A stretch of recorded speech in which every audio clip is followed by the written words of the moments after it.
feminist sisters. We are so excited to having you all here. It's a great pleasure to co-organize with Gosia Wojciechowska from Girls for Girls and also from Feminist Europe platform, Aroa Foundation, Young Feminist Europe, Non Una Di Meno, and all of you, this panel this afternoon. Also, I would like to thank the powerful initiative of the European Citizens Take Over Europe. It's a pleasure to be here, and also thanks for sharing this room to have the space to share and have this discussion. We are having powerful voices today here. I would like to welcome all the panelists and all the attendees. We are going to discuss on the situation of women's rights across Europe. We would like to have a confident space to share common struggles and cooperation between our European grassroots feminist initiatives.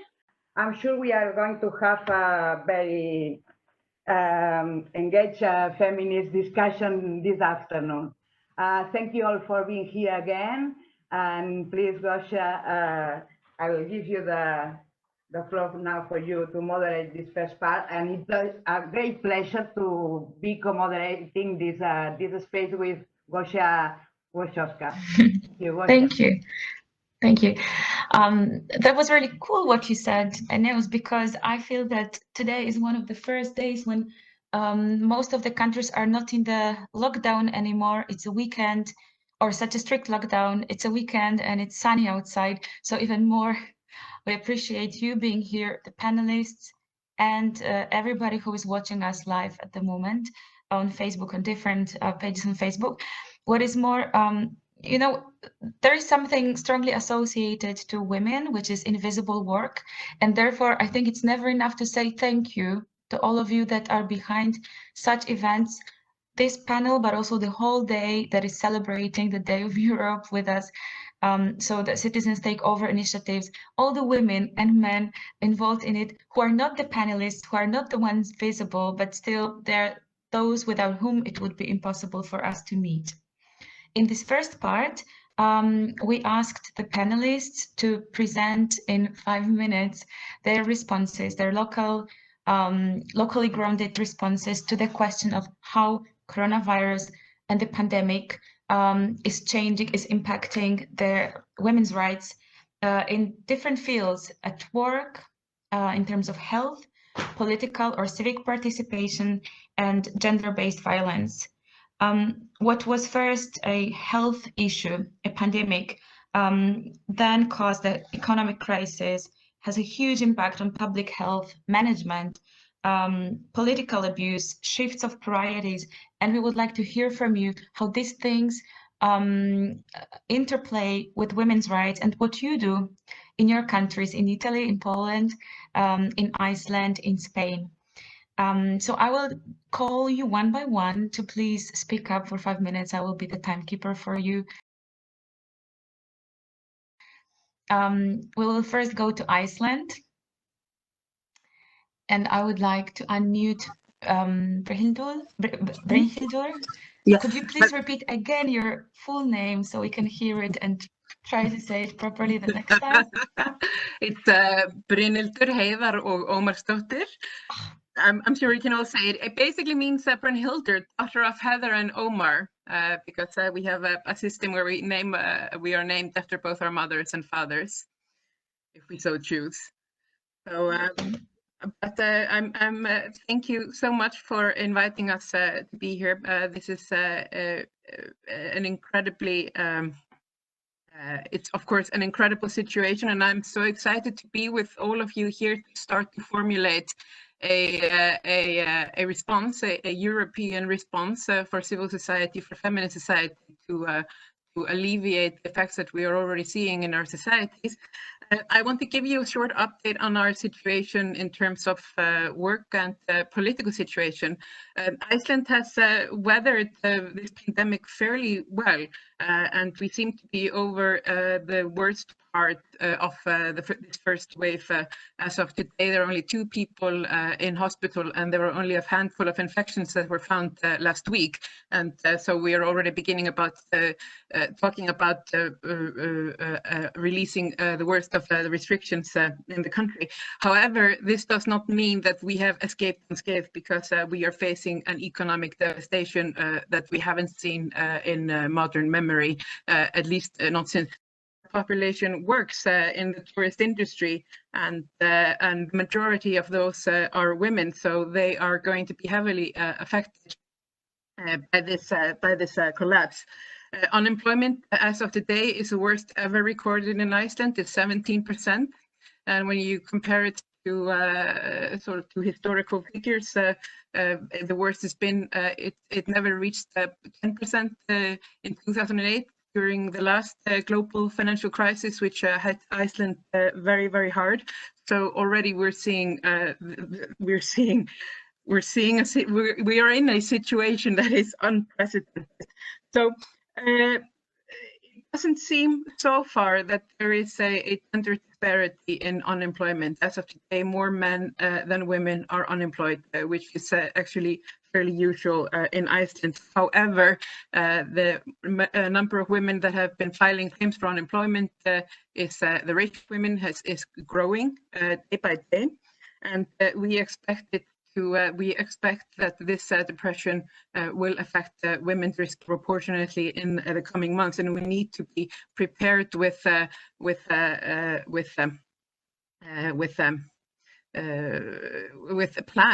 action plans to deal with it. So what I want to talk about is sort of like, I wanted to address sort of like the idea of work and politics in the presentation, and then sort of like the pictures that you're seeing now on the screen were taken in 2008, which was the last time women in Iceland went on a strike to protest against gender inequality in the labor market and gender inequality in society.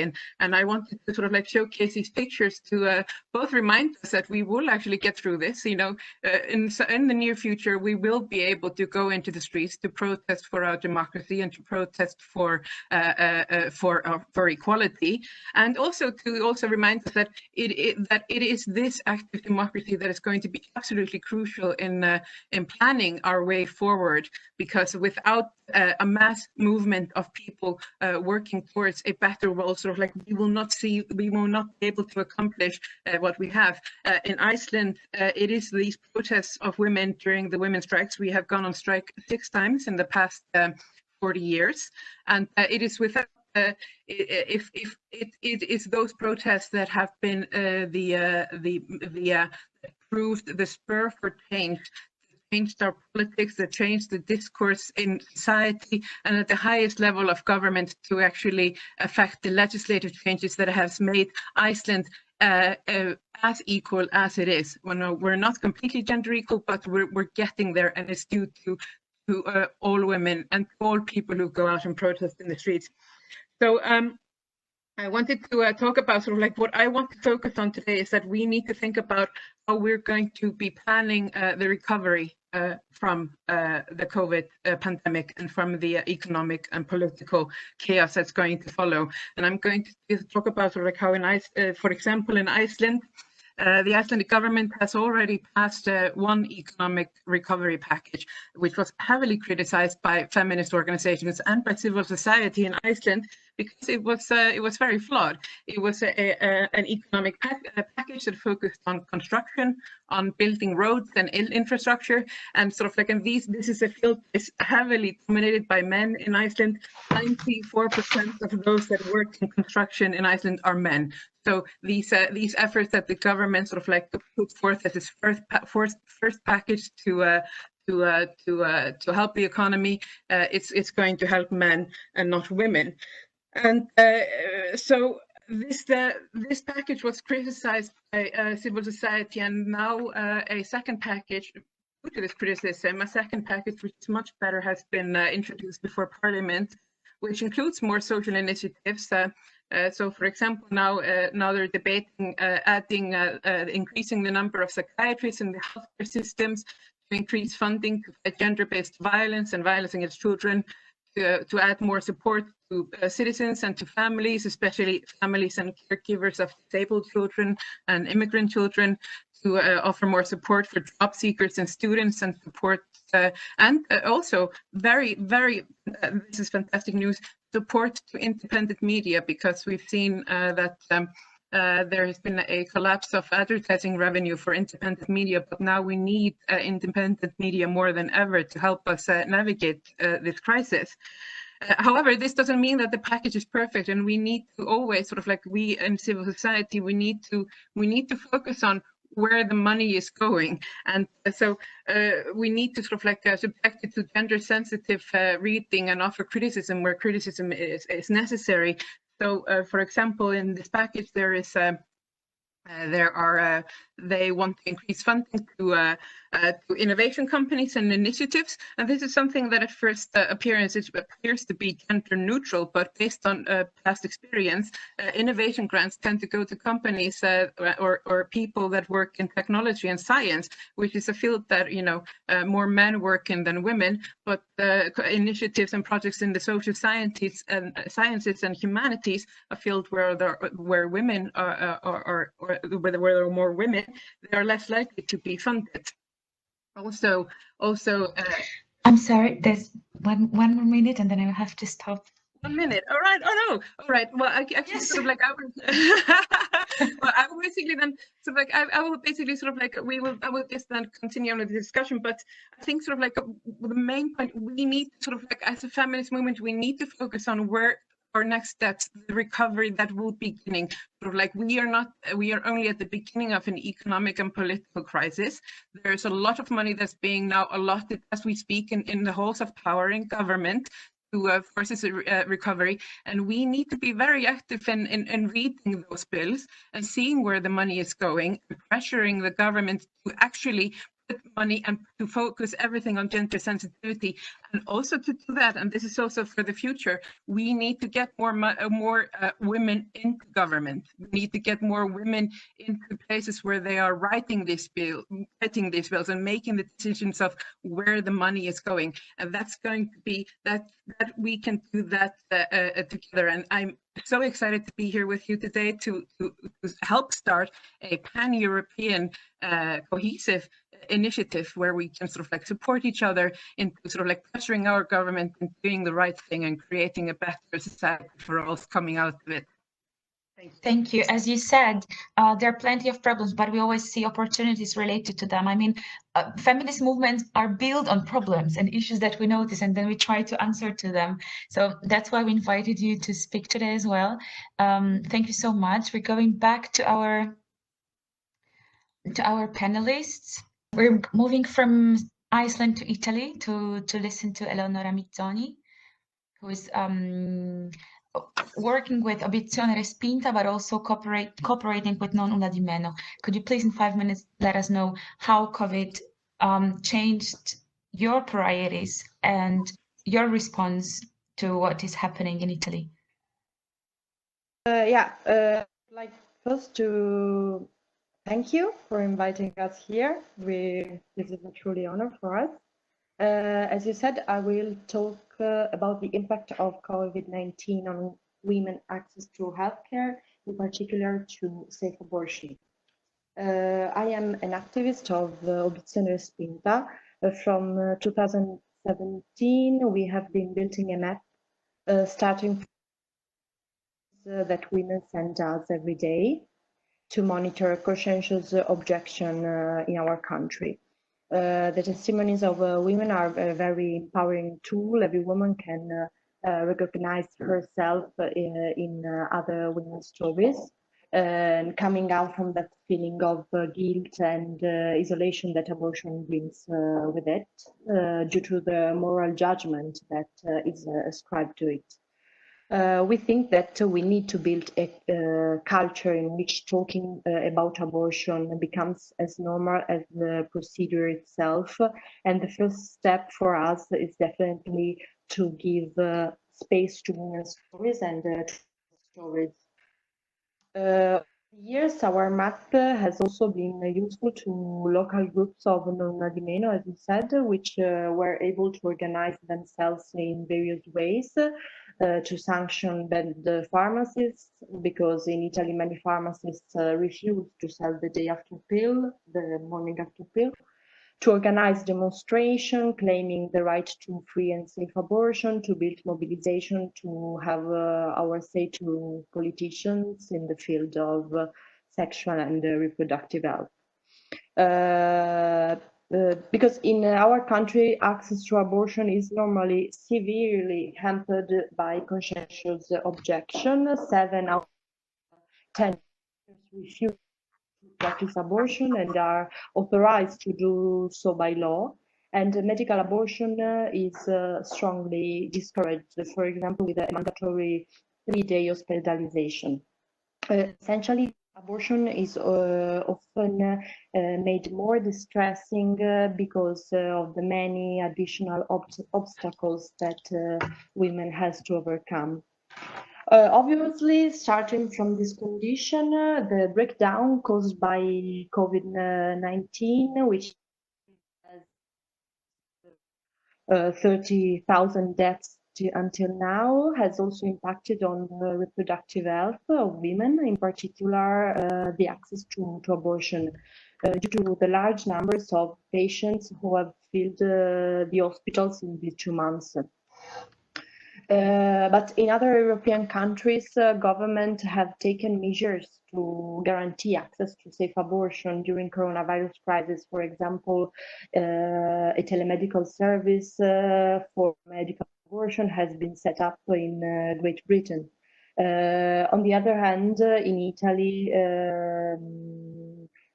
this problem has been drawn to attention only thanks to the feminist movement and the pro-choice movement network.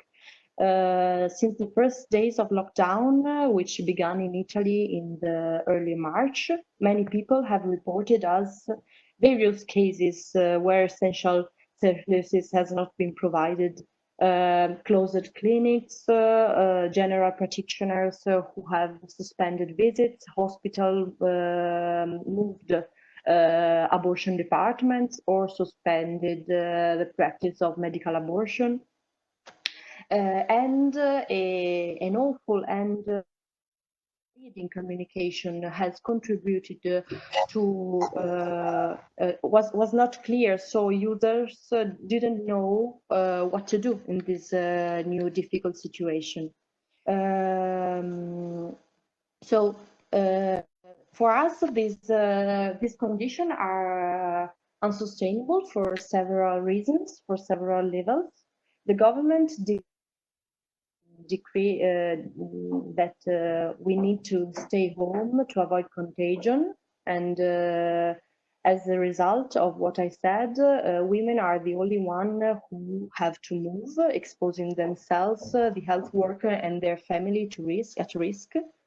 Moreover, the quarantine exacerbates domestic violence, impeding women to access to medical abortion and other medical services. And finally, due to this quarantine, women can no longer travel to other regions to have abortion, because this in Italy happens a lot. And as they could do before the pandemic, and this leads to diagnostic delays and abortion very close to the legal deadline. And in the time, the pro-life movement, which is very organized in Italy and has a lot of power, has launched a petition to ban abortion during coronavirus, labeling that it's a non-essential operation. In short, to conclude, coronavirus has brought to light many problems that pro-choice activists have denounced for years, and now the consequences are paid by women.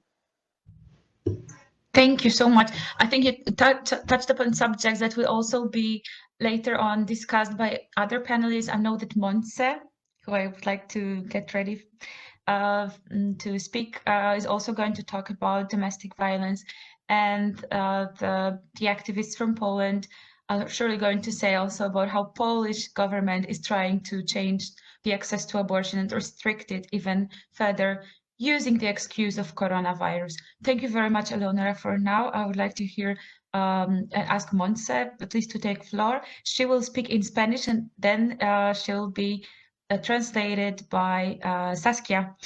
Please try to keep the 5 minutes limit if you can. Thank you. Montse, the floor is yours. Sí, thank you. Gracias. En primer lugar, gracias Gosia y gracias Neus por organizar el evento. Voy a intentar ir poco a poco para ayudar a la traducción. So in the name of Montse, thank you very much to Gosia and thank you to Neus for the organization of this, and Montse will be very kind towards me to slow down. Yeah. Thank you.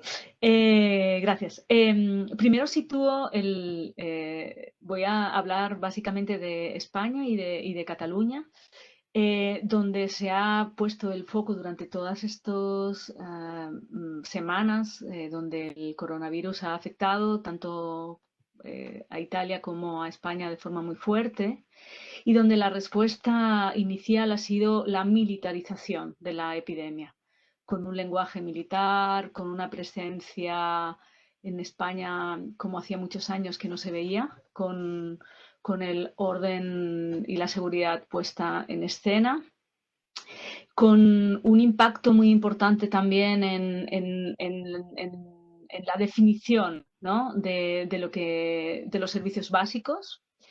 Y por último, en el impacto económico y en los debates sobre el confinamiento y sobre el desconfinamiento, y también sobre el impacto que tiene. Esto es muy importante porque el tema para nosotras más relevante, que es el cuidado en sentido feminista, lo hemos aportado precisamente el movimiento feminista y los movimientos sociales. So in my talk I will focus mainly on Spain and Catalonia. And the focus on the last weeks was basically on how the COVID or the coronavirus was actually provoking a militarization in the country and also a militarization of the language. And there's actually 2 points that I have to stress out, which is are the economic crisis, obviously, and the talks about, or the definition, how the confinement and how we go out of the confinement will affect the economic aspect, but also on the aspect of the rights for women. So these are the 2 aspects. La pandemia del coronavirus viene en un momento en el que España estaba reconstruyendo parte de determinados servicios y determinados recursos que estaban golpeados por la crisis económica del 2008. Esto es importante porque habían elementos que tenían que ver con los recortes que se produjeron en su momento, en el que hoy en día todavía no estábamos recuperadas. Y esto es muy importante porque los elementos más claves, como ustedes saben, España es un país donde se centra mucho en el turismo y donde el eje fundamental de la economía tiene que ver con los servicios. Esto es importante porque todos los debates a nivel económico ha estado centrado precisamente en estos elementos. Y temas como el cuidado, temas como el acceso, por ejemplo, de las mujeres migrantes y hombres migrantes también, la regularización ha sido uno de los elementos claves para poder entender, porque llevamos muchos años exigiendo la regularización de las mujeres y de los hombres migrantes, para poder no solamente el sistema, sino para poder garantizar precisamente los derechos humanos de todas las personas que viven en España. Esto es fundamental porque esto ha atravesado y sigue atravesando la pandemia en España. Una de las cosas importantes también en la lectura inicial de la pandemia es que ha estado muy dirigida por expertos que, si vemos en la anterior diapositiva, básicamente siempre son expertos hombres con mensajes y con directrices muy vinculadas a una salud pública que no está basada en las desigualdades ni de género, ni de clase, ni de origen. Y este elemento ha sido criticado sobre todo por movimientos sociales y movimientos feministas. Si quieres, traducimos. Yeah, sí. So to understand the pandemic or the influence of the pandemic to Spain, we also have to understand that Spain just came out or is still in the development from the economic crisis that Spain was hit by in 2008. And we also have to understand that there were elements cut back that have not been recuperated so far or not totally recuperated. And on that end, we also have to see the economy is highly based on tourism, which adds to it. So then, apart from the economistic view, we also have to see that these cutbacks also resulted in cutbacks of the public health and also into different aspects such as the access of migrants to public health or to any social services. And right now we have a fundamental problem that we have basically a lot of experts in fronting this pandemic, which are all male. And right now we have a lot of critique concerning this from the feminist perspective, because obviously these male experts really focus on a very specific target and do not really take into account the human rights and the access to public health and social care. Para concluir, voy a centrar en temas de violencia.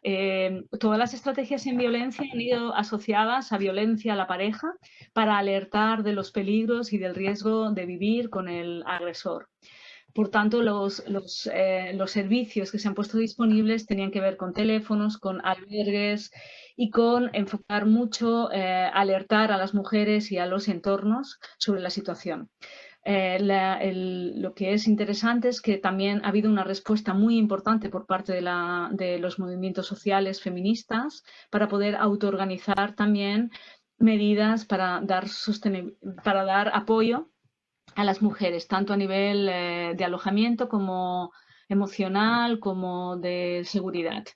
Pero una de las críticas que el movimiento feminista ha realizado es precisamente que la violencia machista, que la violencia de género, se ha visibilizado exclusivamente desde una perspectiva de pareja, desde una perspectiva de violencia física y psicológica. Pero no se ha hablado casi de la violencia sexual y tampoco se ha hablado de la violencia económica ni de, por ejemplo, ¿no? Todo el tema de las dificultades de las mujeres para poder estar en sus casas con sus hijos y pudiendo trabajar, que eso también es violencia económica y forma parte también de la violencia de género.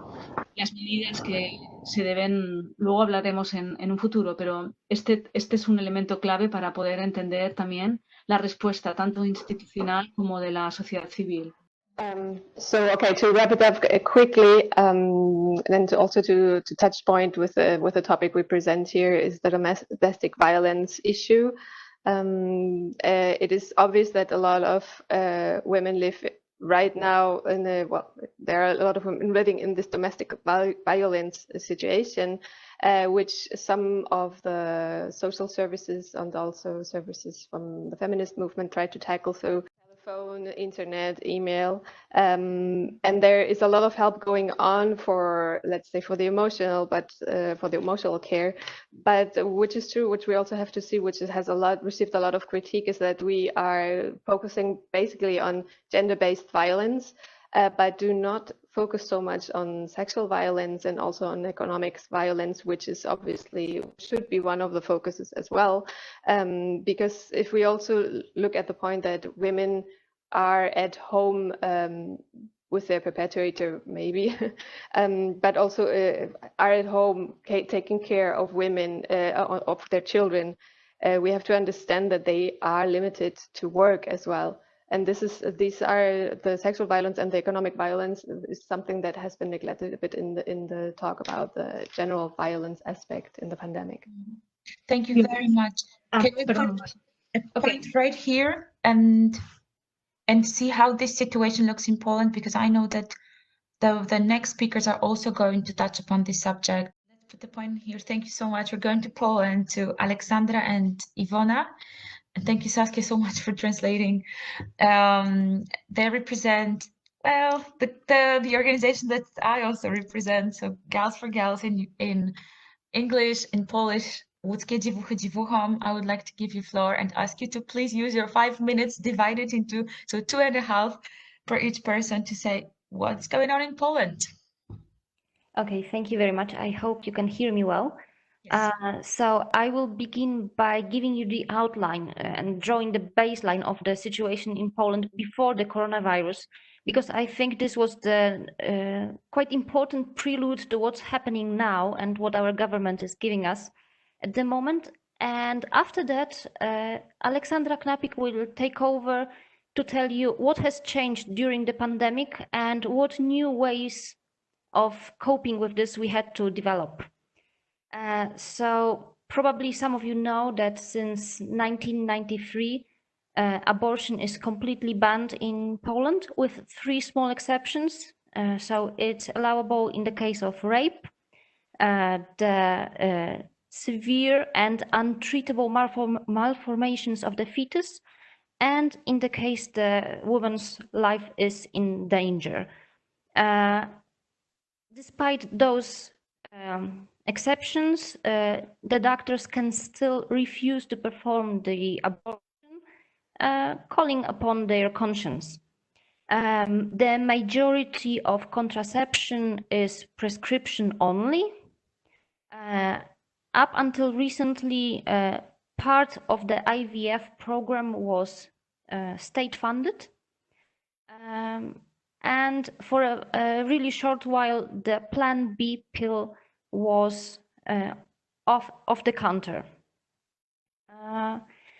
The situation changed drastically in 2016, and this was also the year that brought us together in those events, because there was a public bill introduced, proposed, which suggested that the abortion should not only be completely banned, all the 3 exceptions should be cancelled, but also that abortion and all people involved, I mean the doctor, the woman, and anybody helping along, should be punished by imprisonment. In the reaction to this proposal, a massive movement arose in Poland, and this is exactly Alexa leading a march in Łódź, our city, 2 big marches and multiple, countless smaller events during that time, which actually caused the government to withdraw the bill, to drop it. And it was a big success because these were the biggest social movements probably since the 80s. However, a second similar bill was right after that reintroduced into the Senate. Fortunately, it got passed to the legislative freezer and it stayed there for a while. It will come back. But during those events, first we got together, we got organized, but we also realized that we have to have more agency. We don't want only to react to whatever the government throws at us, but we want to create the reality. And we've decided we'll be investing in 3 main directions, which is lobbying for the current politicians, but we also wanted to raise and support our own candidates who will represent our viewpoint in the government. And we also wanted to spread the information and education about women's rights. So what changed during COVID lockdown? Our government decided to work on two civic bill proposals. One about to actually ban sex education, and the second one it was to tighten the abortion law by removing the premise allowing for abortion while fetus is malformed. And this actually, we couldn't organize a mass protest on the street like before, and we had to be very creative. So there were many kind of protests, like for example, protest all the time, which was live shared via many feminist Facebook pages. And leader of International Women's Strike, Marta Lempart, was interviewing politicians, activists, members of NGOs, and formal groups for the whole day. We were also, as you can see, the posters right now on the presentation. So these were widely distributed, and people were putting them on their windows. Also an open umbrella on the balcony, so people on the street could see that you know the protest is ongoing. And we were also contacting politicians, members of the parliament, sending them T-shirts with feminist slogans. For example, Terry Reintke, she was posting a picture of herself in the social media, which gave us big visibility. And then there were like two big protests. Also like Sandra, we need to conclude. We need to conclude. Okay, so the conclusion is we organize different kinds of protests. Like you see the photos right now from the protest where mask is not a gag. So we organized event when we were giving away free masks, and everybody had posters, and we were showing, we're speaking by the microphone, speaking about the situation in Poland, and all these events had media coverage. So we showed that we protest, that we resist, and but we also got repressed by the police. We were like written down, and us and people protesting in Warsaw that were blocking traffic.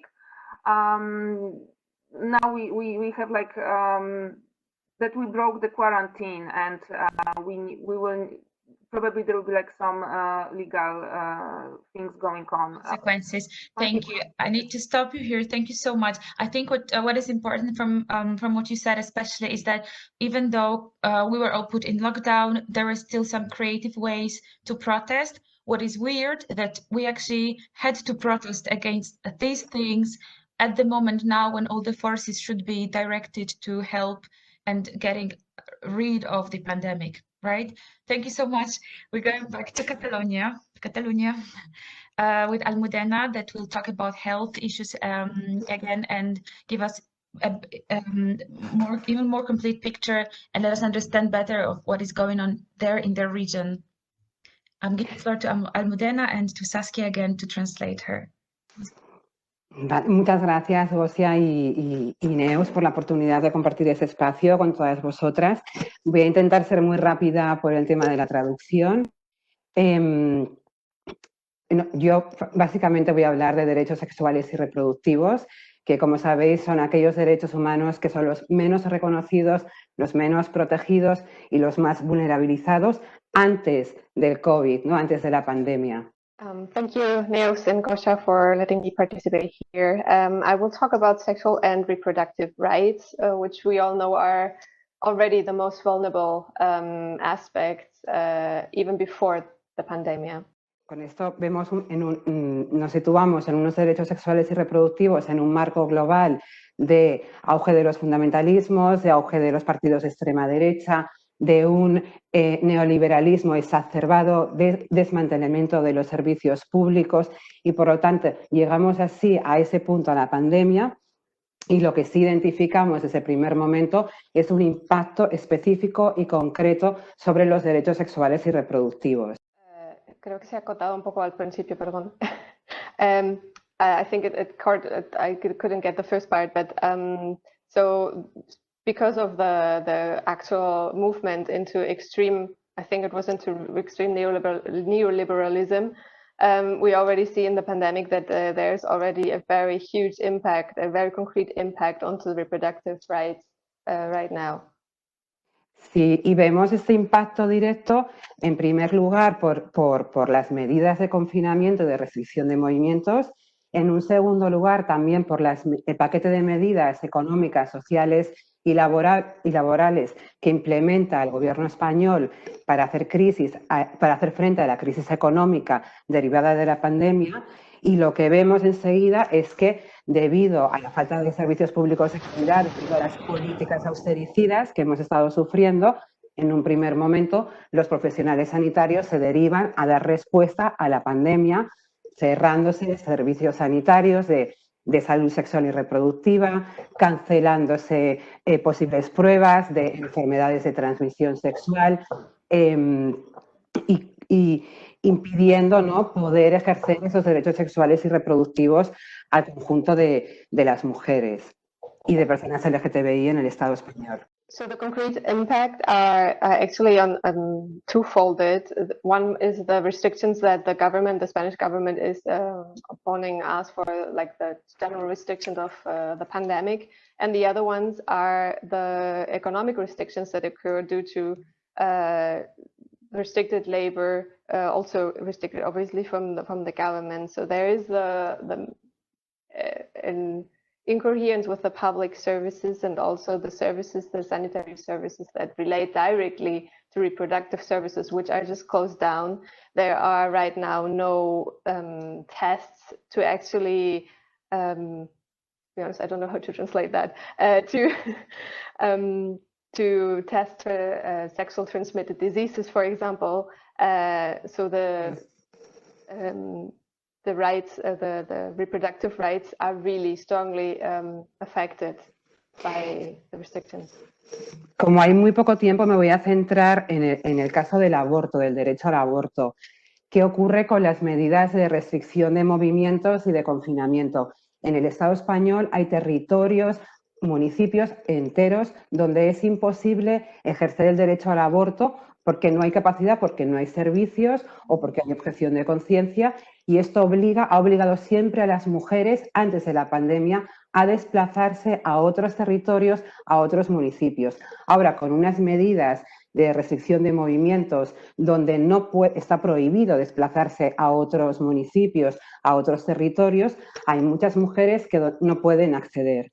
Además, los protocolos de acceso al aborto en España marcan que tienes que realizar 3 visitas médicas al centro sanitario antes de poder ejercer tu derecho, así como los 3 días de reflexión.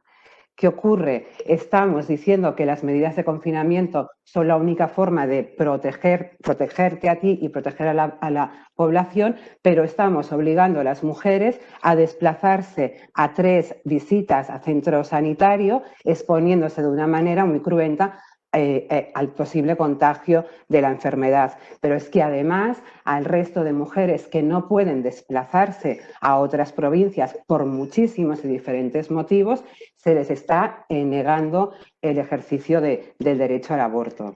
I will touch point here with abortion rights, because the problem is that already in the Spanish states, not all the municipalities have actually, not all municipalities, you have access to abortion or to proceed with an abortion. Right now, what we have found with the pandemic, obviously, because the restriction of the movement where you cannot go from one municipality to the other one, it is really difficult to actually get towards this medical service where you could get an abortion.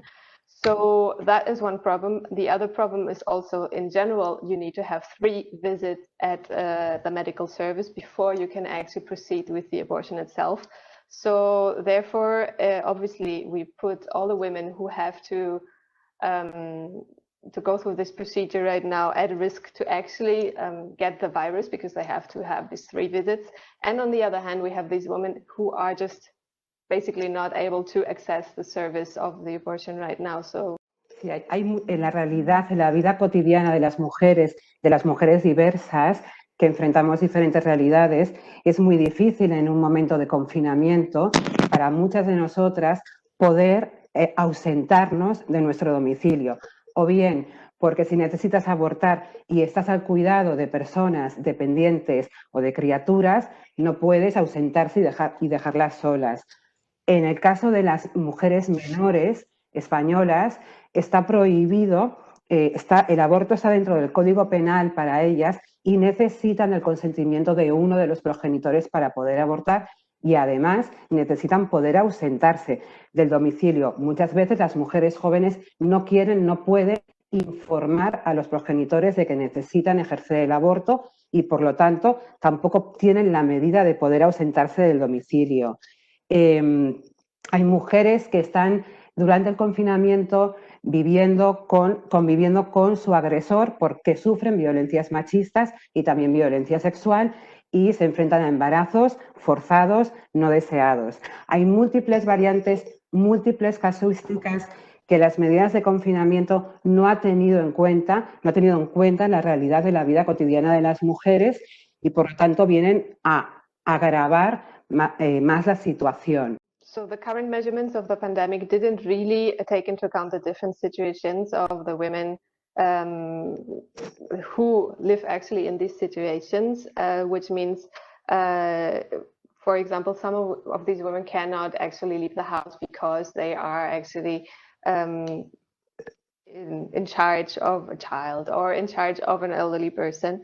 On the other hand, we also have the problem in Spain that for women who are underage, it is prohibited to have an abortion unless they give the signature of their primary, I would just like of their parents or someone who cares for them, right? But they also many times don't want to get this signature or cannot, so therefore they cannot leave the house. They don't want to expose themselves. And on the other hand, which we touched on before as well, is some of them also live with their aggressor in violence and domestic violence relations. So what's really the problem is that the Spanish state doesn't take into account these different situations. Sí, para concluir, ¿qué ha hecho el movimiento feminista? ¿Qué hemos hecho las defensoras de derechos sexuales y reproductivos? En concreto, hemos demandado, exigido la reducción del número de visitas al centro sanitario. En Cataluña se ha conseguido reducir las visitas para ejercer el aborto de 3 a 1. Eso es un gran éxito. También se ha logrado conseguir la tarjeta sanitaria para todas las personas que estaban en situación administrativa irregular. Y otra de las demandas ha sido facilitar el aborto farmacológico para todas aquellas mujeres que no podían desplazarse, apoyadas por vía telemedicina. En Cataluña se ha conseguido reducir el número de visitas, pero la medida de aborto farmacológico no se ha logrado. Y en el resto, bueno, en el territorio del Estado español no se han reducido las visitas y tampoco se ha facilitado el aborto farmacológico. So what we as the feminist movement actually achieved in Catalonia, but not for the rest of Spain, is that we managed to push the number of visits to the sanitary service from 3 down to 1. We also managed to actually get for all the people or the women who are in an irregular administrative situation, who do not have papers, to get them the sanitary card so they can access sanitary services. And for those who cannot get outside of their house, there is the option to get actually a pharmaceutical treatment to proceed with the abortion. Those only apply for Catalonia and not for the rest of Spain, so we only achieved that in Catalonia. Thank you so much. I think what shows in all of your presentations and all of your interventions is that topics that are central to women's health and well-being, including abortion, somehow become marginalized or used in the moments of crisis when the system, which is mostly masculine or governed by males, is weakened, and probably our attention is being taken away by different issues. And that's a very interesting point for me to see that it's happening in different countries across Europe, no matter how well developed we are as countries. I must say that similar situations happen also in Austria or now in Germany, that the question of access to abortion is being discussed again. I would like to move to our two last panelists. We have two more panelists in this first round of questions. Neus will take floor, and then we'll go to Cecilia to end with. Neus, the floor is yours. Thank you, Gosh. I will try to be very brief. And also because I have the pleasure to have my colleagues here from Spain that I think they have pictured out very well, which is the situation on gender-based violence. I will try to focus on collateral impacts that we have faced. I think that what was most important also at the beginning is that the government didn't address the attention or the support services to women in gender-based violence in both situations as essential services. So no exceptional measures were put in place. No exceptional funding were provided, no exceptional services, and it was from the feminist associations that we actually are working together, as Montse was sharing at the beginning, in these more institutional, formal participation spaces, that we had to push up and put it on trying to force a bottom-up decision-making process in order to stress out everything that was coming out, namely basic needs, institutional violence. So because social services were not responding, it was very, I don't know, like something very surprising, because when we were meeting together, it was very usual that from the feminist associations that we were giving response, providing support services or direct attention services, we could see an extremely increase of the demand. And from the social services, they were saying that no women was asking for help or was needing anything. So we were using these more, let's say, institutional spaces, city councils, to stress out all these points and try to force these decisions. And I think that we were a bit successful. So because some services were put in place, informational leaflets were translated to many languages to reach different origins of women. And also we work very hard because for the COVID breakout, as you can imagine, and I'm sure we are sharing, and this is a common struggle, all the administrative transactions were blocked. That meant that we were in the middle of the evaluation process of our funding. So all these processes were blocked, all the activities were cancelled.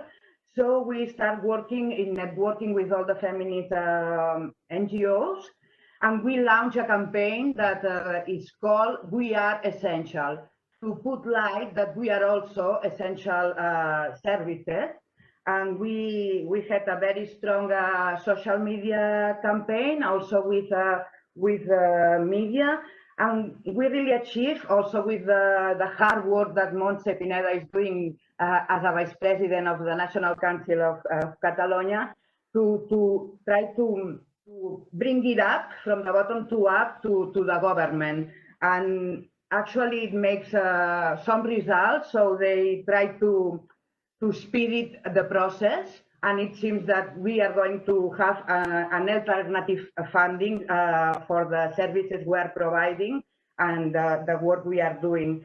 The other last thing I would like to focus also, this is another collateral impact, or it's not a collateral impact, but a specific approach that I think it's very important also in this outbreak, COVID outbreak, and in times of quarantine, it's this intersectional approach for us from Aroa Foundation and also Feminist Europe platform. We work a lot with women, older women in BAU situation, in gender-based violence situation. So we have really identified a very vulnerability situations of older women that were confined and living with with perpetrators. So we had to put a lot of light in this intersectionality between sexism and gender-based violence, and also age,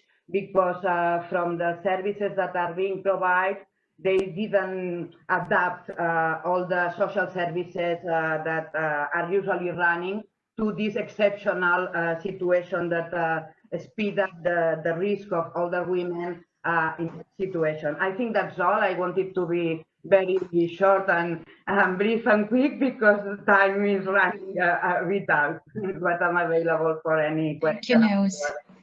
Thank you, Neus. There are some screenshots from the campaigns that you are leading, right? Ah, yes, here is here they are, and also essential. And also today's Her Europe Day, Feminist Europe. I would like to invite you to join the Feminist Europe platform, but also the campaign we are running today. If I have time at the end, I will share you more about what we are planning with this Feminist Europe platform. That's really great because it's trans-European, as we seem to face similar issues in different countries. Yeah, that's a good moment to introduce Cecilia, our last speaker, panelist. And I just want to say one thing. I'm not reading your full names because I know that I will go wrong. That's why I made sure that your full names are visible on the screen. And I hope you will understand that. So I'll just say, Cecilia, I know that you are representing the Feminist Europe platform, Young Feminist Europe, and I would like you to take floor at the moment. Thank you. Yeah, so my name is Cecilia Francisco Garcelén, and I'm a member of Young Feminist Europe. Young Feminist Europe is an open platform that aims to amplify the voices of young feminists in Europe through campaigns, advocacy, and movement building. And we are very happy to be here, and you invited us to talk today because actually 1 year ago we launched our campaign for the European elections. It was called Her Europe. So it was really about women and political participation, everything very close together. So for this panel, I was asked to give you an overview of the situation of women's rights in terms of health and work, particularly for young women. I think we have great presentations from Italy, from Spain, from Poland, of the situation of health, particularly abortion rights. So I'm going to be very quickly in that aspect. I think what we have learning we can conclude is that across Europe we are seeing that the termination of pregnancies, abortion services are not being considered essential services. For example, in Slovakia, all hospitals were stopped performing surgeries except life-saving ones, but we could question who is deciding what is life-saving and what is considered life-saving surgery. And similarly, the situation in Malta is very similar because those who needed abortions had to travel abroad, but with all the travel restrictions that are now impossible. So we are seeing how the pandemic is being used as a way as an excuse to dismantle women's rights and abortion rights. But at the same time, the European Parliament recently called on, in a recent resolution, called on member states to ensure that women and girls in Europe have guaranteed access to sexual and reproductive health services. So on the other hand, things are not looking much better in terms of work. So over 10 years ago, we saw during the 2008 crisis how women were the first one to be laid off, and they had to take over even more unpaid care work due to the cuts in public services. And now it seems that in 2020 nothing has changed.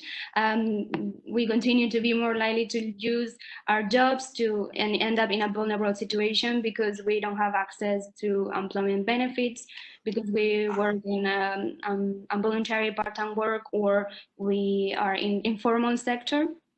So, for example, in Spain, the majority of those that have lost their jobs are women, and not only women, but young women, and many of them who were working in services. Similarly, a colleague from Young Feminist Europe were saying that in Ireland, student nurses and doctors in their final years were called to work in the front line, but now they don't know if they will be paid for their job, for their work.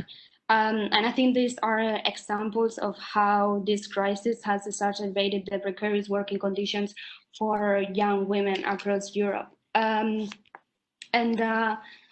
in fact, we made the majority of those working in the health workforce, and now we are getting more and more evidence that those that are being affected by COVID-19 are women. So it's increasingly obvious that for many women doing their job, it's becoming more dangerous and even deadly. And finally, I would like to express how worried am I about the situation of many young women and girls across Europe who have seen their education interrupted by the pandemic. There are many vulnerable women from the Roma community, migrant women, young women and girls living in informal settlements who don't have access to internet, so they cannot continue their education online. And an interruption like this to their education would mean that effectively they end up dropping out of school, in which will have long-lasting effects in their lives. They will be more vulnerable to sexual violence, to early pregnancy and child marriage, which is something that continues to happen in Europe.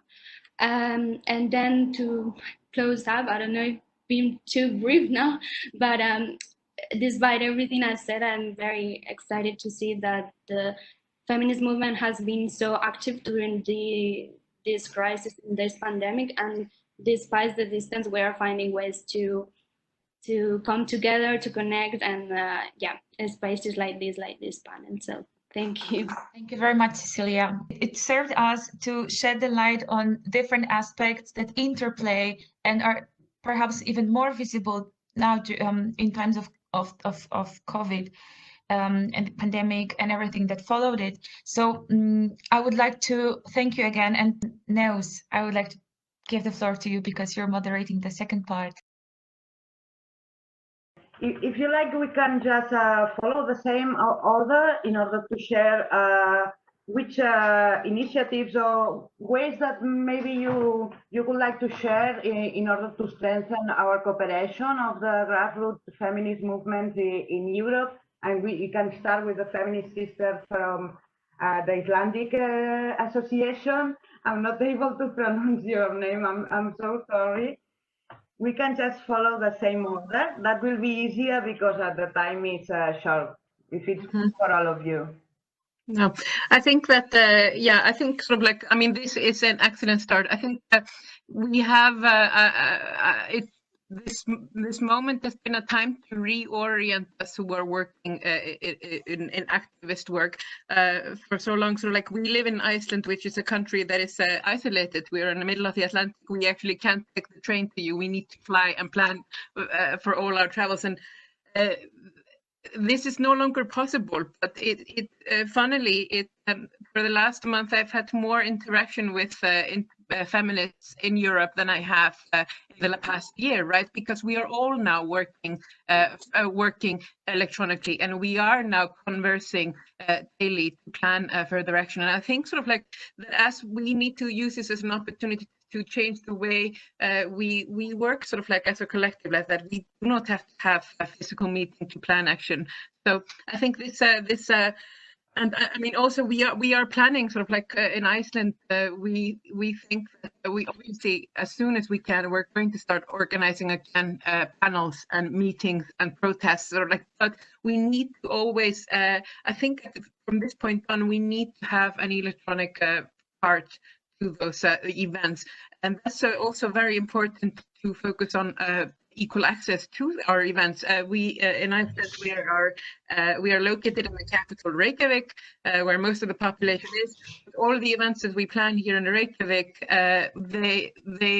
people that live outside cannot attend them. So by adding this digital access to it, we can open our discussion up much more further and therefore increase democracy. Anyways, fantastic start here. Thank you.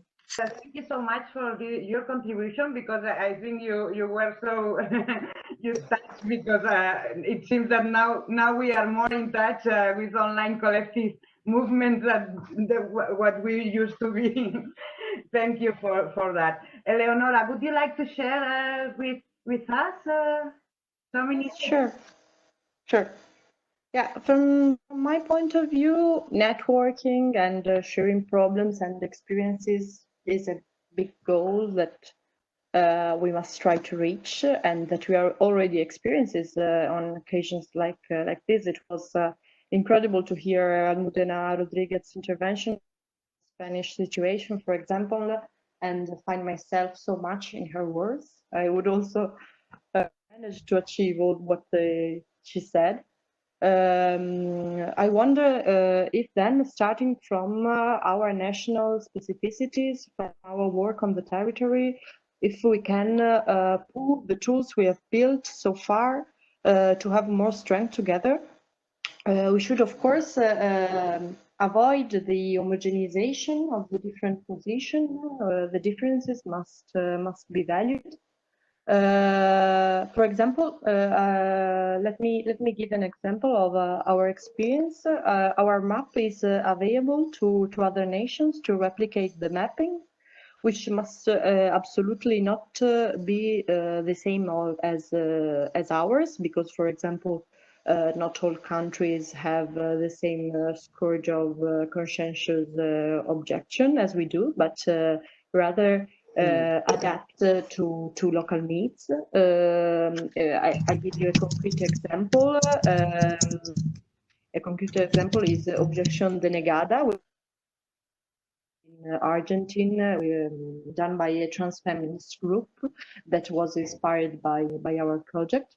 And I think that even national campaigns could have international prominence and therefore a different impact to a local level. And also we must not forget the importance of the traditional media, such as newspapers, in the influence that they influence.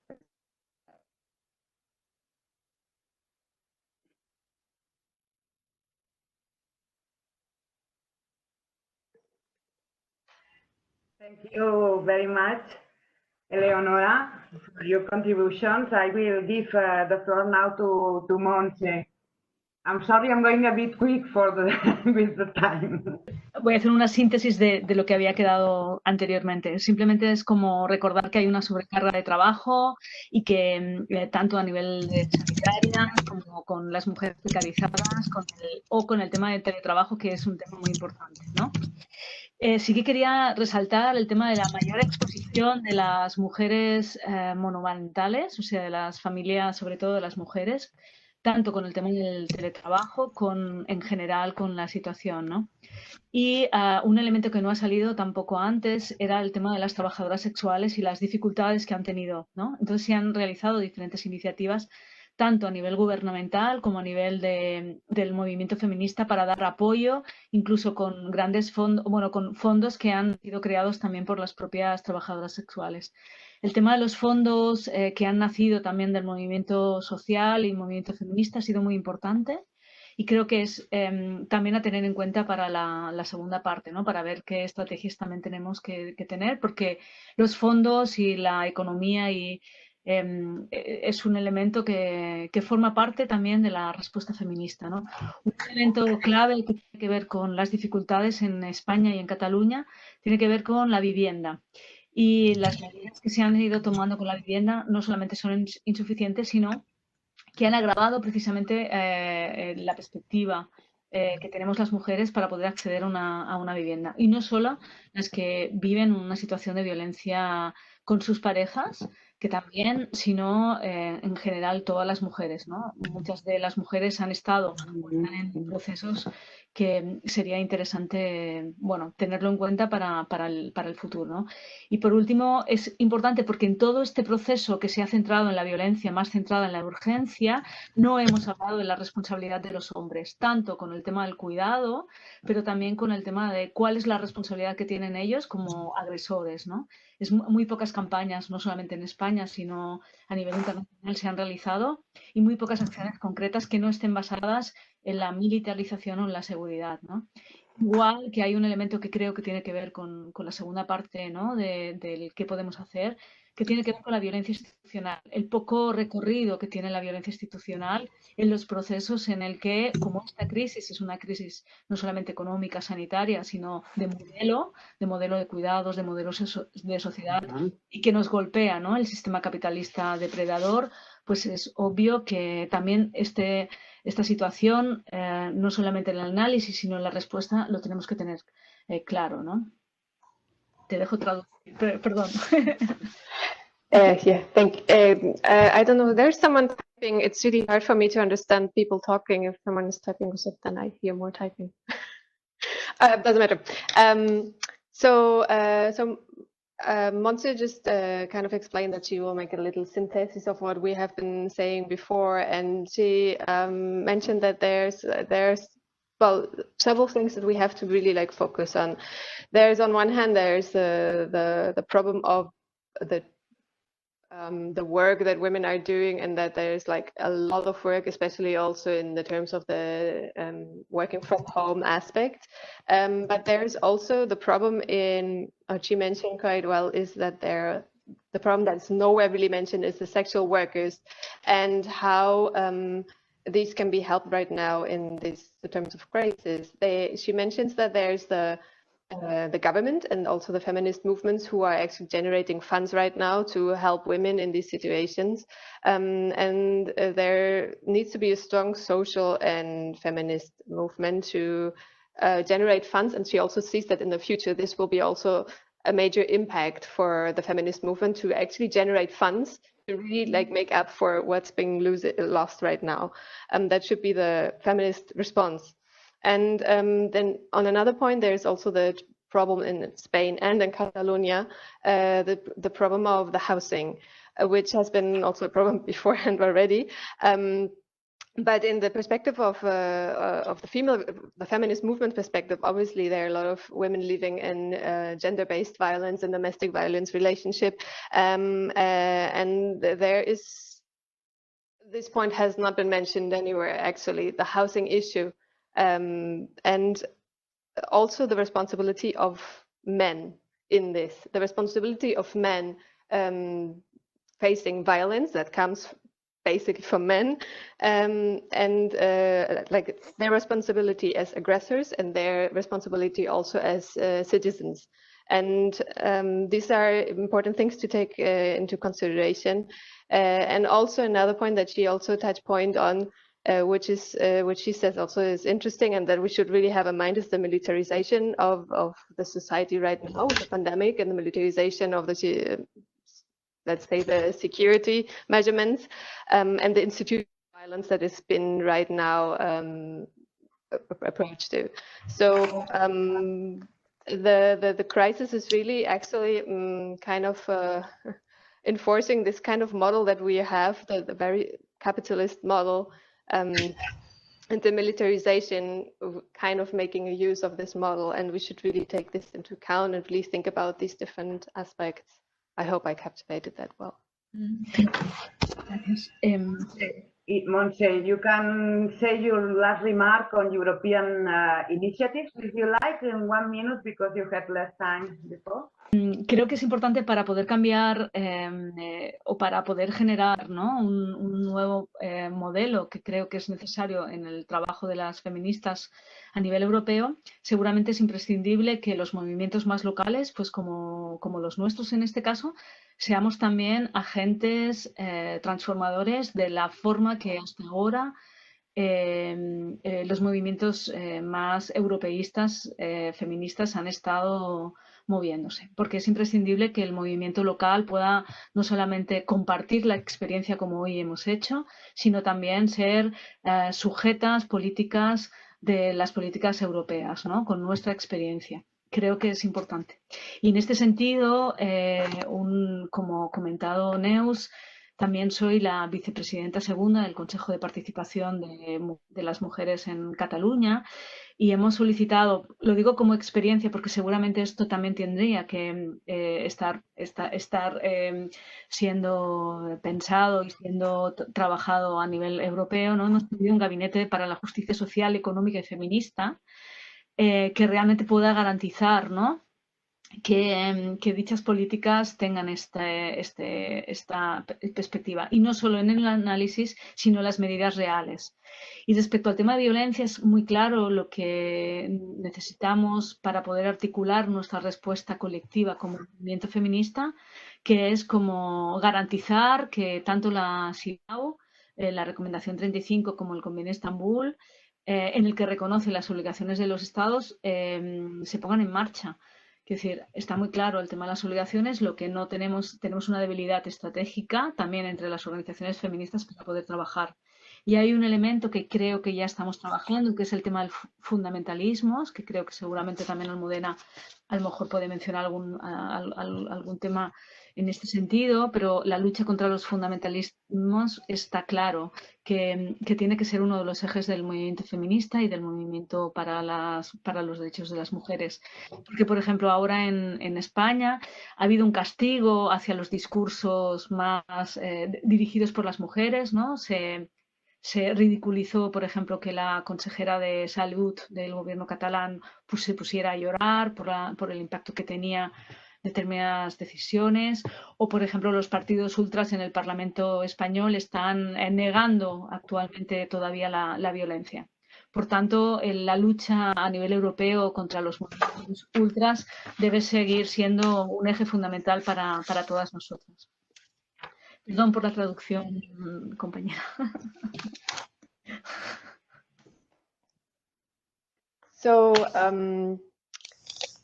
what I actually hope, or what Montse hopes, is that there's a change, or that we are managing actually to generate a new kind of model for feminist movement, which means right now we have seen today that a lot of local feminist movements actually have similar touch points, and this could be a kind of a transformative model actually, and that local movements from the feminist perspective can actually share experiences and share suggestions to the European politics and European level.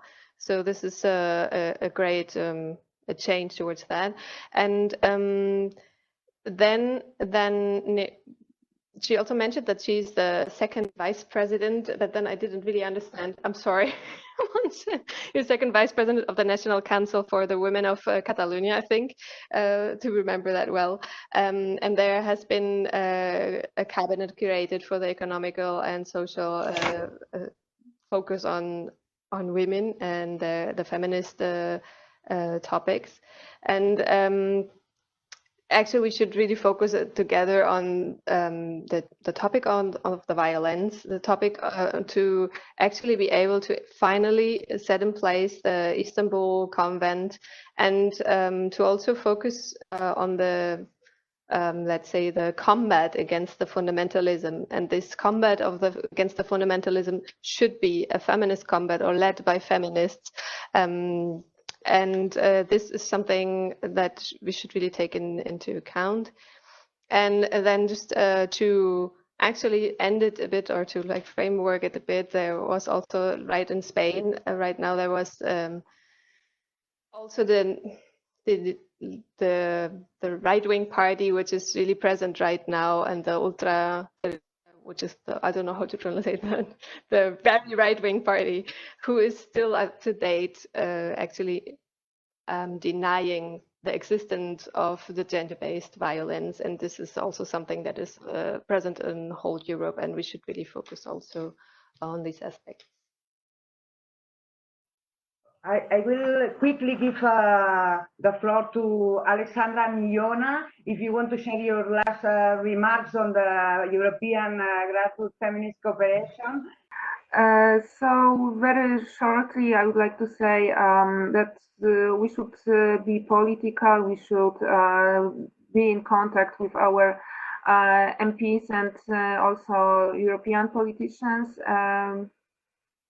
And in Poland, we have this great example of activists during last public elections got into the parliament, and it's really very good that we are in like personal contact with them. It really helps. So yeah, like this is my advice to just be political. Thank you, Alexandra. Is Iona there? Yeah, I'm here. Yes. Hi. Yeah, I also have just a very short remarks. Maybe, well, we try to be visible online and internationally by posting translated informations on Twitter and on Facebook. We have dedicated English language channels. So my suggestion is follow us, we'll follow you, we'll be up to date what's happening at your organizations, maybe in your countries, and maybe expand this. Let's try to find some new organizations and follow them also. Thank you. Thank you, Iona. That's direct, practical way to share network. Thank you very much. Almudena, would you like to share any initiative? Very shortly, your last remark on the... Sí, bueno, yo creo que es un desafío la unión de los feminismos europeos. No hemos sido capaces de hacerlo nunca antes, ni en crisis muy profundas. No sé, algún día haremos la reflexión, pero es una realidad. Creo que la pandemia del COVID sí nos ofrece y nos abre el espacio para crearlo y crear esta alianza estratégica que, como decía Montse, y lo comparto plenamente, esta alianza de los feminismos europeos tiene que ser de las organizaciones de base y de los colectivos feministas. No puede ser ni impulsada ni liderada por plataformas globales de derechos de las mujeres de la Unión Europea, institucionalizadas, jerarquizadas, muy ligadas a partidos políticos con intereses económicos y políticos y que no han sabido, y soy honesta y es bueno mi punto de vista, no han sabido en ningún momento defender a los diversos movimientos feministas en la Unión Europea. Entonces, no podemos perder la oportunidad de unir esta alianza desde lo comunitario, desde la base, desde lo colectivo. El feminismo, los diversos feminismos a nivel global, estamos haciéndolo. ¿Por qué no somos capaces dentro de la Unión Europea de hacer eso? ¿No? Hay que responder a esa pregunta, hacernos esta pregunta, pero desde luego creo que la única manera de enfrentar la pospandemia y el desconfinamiento va a ser que nosotras, las organizaciones de base y colectivos feministas, lideremos e impulsemos la respuesta colectiva. Thank you so much, Almudena. Actually, basically, we should not lose the moment. That's one of the basic aspects of this. And we are actually able to connect on a global level, but the question stands, why can we not connect on the European level? And why does it need a pandemic actually for us to grow further together? It's actually, we should focus on create this alliance. It should be a strategical alliance between the basic organizations and the feminist movements, and the question is, why haven't we been able to do that until now, and why does it need a crisis? And we also should be able to actually use the momentum to move forward with the feminist movement, to defend feminist movement rights, and also to be able to, because we have seen in the European Union or in the European Parliament that the feminist organizations and the movement is not well defended, so we really need to have a strategical alliance. Thank you, Saskia, for the translation. I will give the floor now to Alexandra to share with us the public comment. Please, Alexandra. Yes, hi. I've got two comments that I got from Gosia. She sent me. The first one is from Carlota. They know power of financial independence for women that restrict the possibility of choice. And as women, you are confined in any form activity of care and domestic work without payment, insurance, and possibility of any kind of rent. And this is on topic of work without payment. But we have a very interesting one from Daniela from Italy. And it says that the government established a scientific committee for COVID-19 exclusively composed of men without women. And this is another matter of debate in this country as well. And they rally upon a change of the idea by the government as soon as possible. But this matter is still very hot, and in case it could be a good idea flanking the current committee with a non-governmental committee composed of women. And what do you think? Thank you. Thank you. Cecilia, are still with us? Yes. Can you please comment on the second question of cooperation, how you say it? And oh, yes. Don't worry. So I think in Young Feminist Europe, long before the pandemic, we were using technology and social media to increase the scope of participation in our activities and to engage young feminists from all across Europe. So, for example, we have the Writers Hub, which provides a space for young feminists from all across Europe and beyond to discuss topics that matter to them, and it's a very popular and important part of the work that we do.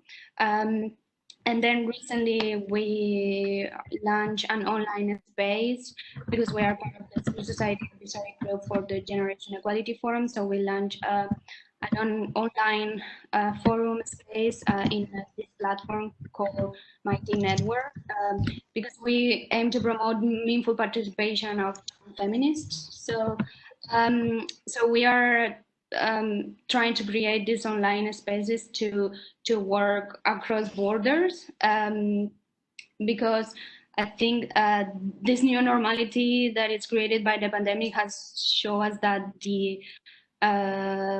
that online activism, online engagement, online spaces are going to become a very important part of the work that we do and our advocacy and activism. So I think it's how the way we can foster cooperation between grassroots feminist initiatives is precisely using technology, using social media, and in spaces like this to bring together people from all across Europe and beyond, and yeah, trying to work together in this way. thank you so much. If I may say the final word, we actually are 30 minutes of time, and I want to say three things. First of all, huge thank you for the panelists and participants and everybody who has been invisible in the panel but was still here supporting each of us and the whole panel. So thank you so much. Secondly, this video will be accessible after the panel, so we hope that even more people will reach us. Thirdly, we will post information, contact information to all the panelists or organizations that you represent on the events page, and the events page is again pasted in the chat window now. We would also like the participants, panelists, and everyone to stay in touch with us, and that's why you can see now that there is an email or you can reach us easily, managed by Feminist Europe Network. So it's feministeurope.fundacioaroa.org. and we listed Facebook pages of the organizations that are involved in today's panel, so that we just want to make sure that you know how to reach us and we know how to reach you in case you want to. I also took note of contact details of anyone who wrote me during the panel and said that they want to be involved in creating feminist networks across Europe. Thank you again, Neus. I think we can really close the panel. It's a bit late. Yes, of course. I was just letting you do the closing remarks, and I was writing to the chat all these all the profiles, the network profiles that are on the banner for everyone. So thank you very much to all of you. Let's see you again very soon. Thank you. Thank you. Thank you so much. Good luck. Thank you. Be strong. Gracias. Thank you. Ciao. Thank you. Gracias.